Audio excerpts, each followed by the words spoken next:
ഇപ്പൊ ഇവിടെ ഇവിടെ പങ്കെടുക്കുന്നതിന് ചിലപ്പോ പല നിരോധങ്ങൾ ഏർപ്പെടുത്തപ്പെട്ട ആളുകൾ നിങ്ങളെ കൂട്ടത്തിലുണ്ടാവും. അത് വകവെക്കാതെ നമ്മളെ ഏൽപ്പിക്കപ്പെട്ട ജോലി കഴിഞ്ഞാല് ബാക്കിയുള്ള സമയം നമ്മൾ സ്വതന്ത്രരാണോ? ഏതെങ്കിലും ഒരു ജോലിക്ക് നമ്മളെ വിളിക്കപ്പെട്ടിട്ടുണ്ടെങ്കിൽ ആ ഏൽപ്പിക്കപ്പെട്ട ജോലി കഴിഞ്ഞാൽ പിന്നെ നമ്മൾ സ്വതന്ത്രം. ഈ ഇന്ത്യ രാജ്യത്ത് അങ്ങനെ ഓരോരുത്തർക്കും അതിൻ്റെതായ സ്വാതന്ത്ര്യങ്ങളുണ്ട്.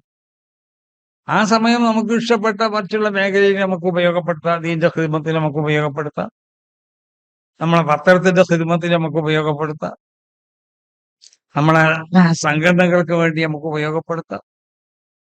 അതൊക്കെ ഉപയോഗപ്പെടുത്താം. അതൊരാൾക്കും ഒരു നിലക്കും അതിനെ തടഞ്ഞിടാനോ അല്ലെങ്കിൽ അതിന് വേലികെട്ടാനോ അധികാരമില്ലാന്ന് മാത്രമല്ല, അങ്ങനെ ആരെങ്കിലും ചെയ്തിട്ടുണ്ടെങ്കിൽ അതൊക്കെ അത് അർഹിക്കുന്നതായ അവസ്ഥയോടുകൂടി തള്ളിക്കളഞ്ഞാൽ മതി. അത്ര ഈ അവസരത്തിൽ പറയാം.